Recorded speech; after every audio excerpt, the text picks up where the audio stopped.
ஆன்மீக தகவல். இன்றைய ஆன்மீக தகவல் நிகழ்ச்சியில் ஆடி மாதம் பிறக்கிறதுனால நிறைய பேர் ஆடி மாதம் சம்மந்தப்பட்ட கேள்விகளை அதிகமாக கேட்டிருக்கிறீங்க. அந்த ஆடி மாதம் சம்மந்தப்பட்ட கேள்விகளுக்கு அடுத்தடுத்து வரக்கூடிய நிகழ்ச்சிகளை உங்களுக்கு பதில் எடுத்து வைக்கிறங்கிற விஷயத்தை இந்த நேரத்தில் உங்களுக்கு தொடுத்து சொல்லி, நீங்கள் கேட்ட முதல் கேள்வி, ஆடி மாதம் பிறக்குது. ஆடி மாதம் பிறந்த இந்த ஆடி மாதம் 30 நாளில் ஆடி மாதத்தில் குழந்தை பிறந்தால் அது நல்லதா அல்லது கெட்டதா? பொதுவாகவே ஆடி மாதத்தில் குழந்தை பிறந்ததுன்னா ஆகாதுன்னு சொல்கிறாங்களே, அதற்குரிய விளக்கங்களை தயவு செய்து ஆன்மீக தகவல் நிகழ்ச்சியில் சொல்லுங்கள் அப்படின்னு எதிர்பார்ப்போடு யதார்த்தத்தோடு கொஞ்சம் பயம் கலந்த மாதிரி தான் கேள்வி கேட்டிருக்கீங்க. பொதுவாகவே தமிழ் மாதம் 12 மாதங்கள் இருந்துக்கிட்டு இருந்தால் கூட இந்த ஆடி மாதத்தில் ஒவ்வொரு மாதத்திற்கும் ஒவ்வொரு விதமான சிறப்புகளை நமக்கு சாஸ்திரம் கொடுத்திருந்தால் கூட ஆடி மாதம் அம்மனுக்கு உகந்த நாளாக சாஸ்திர ரீதியாக சொல்லப்பட்டிருக்குது.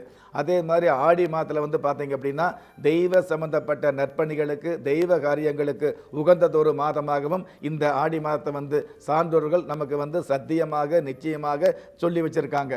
எல்லாவற்றுக்கும் மேலாக பொதுவாகவே ஆடி மாதம் அப்படிங்கிறது பார்த்தீங்கன்னா பெண்களுக்கான பிரார்த்தனைகளை பெண்களுடைய தேவைகள் பூர்த்தியாகக்கூடிய பிரார்த்தனைகள் அல்லது வேண்டுதல் அல்லது நேர்த்திக்கடன் சம்பந்தப்பட்ட விஷயங்களை நேர்த்தியாக செய்வதன் மூலமாக பூர்த்தியாக பலன் கிடைக்குதுங்கிற விஷயத்தையும் சாஸ்திரம் சொல்லி வச்சிருக்குது. இப்போ இந்த மாதிரியான நல்ல விஷயங்கள் நிறைந்த இந்த ஆடி மாதத்தில் குழந்தை பிறந்தது அப்படின்னா அது நல்லதா கெட்டதா அப்படின்னு எடுத்துக்கிட்டோம் அப்படின்னா, பொதுவாக ஆடி மாதத்தில் குழந்தை பிறந்தால் கெட்டது அப்படிங்கிற விஷயத்தை நிறைய பேர் சொல்லி கேட்டிருப்பீங்க. கிராமப்புறத்தில் சொல்லி கேட்டிருப்பீங்க. வீட்டில் வாழ்ந்து அனுபவம் பெற்ற முதியவர்கள் சொல்லி பெரியவர்கள் சொல்லி கேட்டிருப்பீங்க. ஆனால் ஆடி மாதம் குழந்தை பிறந்தால் கெடுதல் அப்படின்னு பெரியவங்க சொன்னதில் தவறு கிடையாது.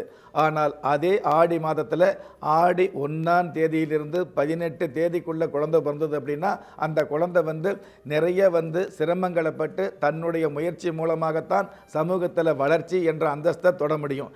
அதுவே ஆடி 18ஆம் தேதிக்கு மேலே குழந்தை பிறந்தது அப்படின்னா அது ஆணாக இருந்தாலும் பெண்ணாக இருந்தாலும் அற்புதமான யோகங்களை சந்திக்குது. அந்த குழந்தை மூலமாக அப்பா அம்மாவுக்கு மிகப்பெரிய ஒரு சொத்து சேர்க்கை கிடைக்குது, மிகப்பெரிய ஆடம்பரம் கிடைக்குது. அப்படிங்கிறது தான் அடிப்படையான உண்மையாக இருந்துகிட்டு இருக்குது. ஆடி 1லிருந்து ஆடி 18 வரைக்கும் போர்க்களமாக இருந்துகிட்டு இருக்குது. ஆடி 18க்கு அப்புறம் பார்த்தீங்க அப்படின்னா அதாவது நீங்கள் தாராளமாகவே கேள்விப்பட்டிருப்பீங்க. ஆடி 18 அப்படிங்கிறது ஆடி பெருக்கு.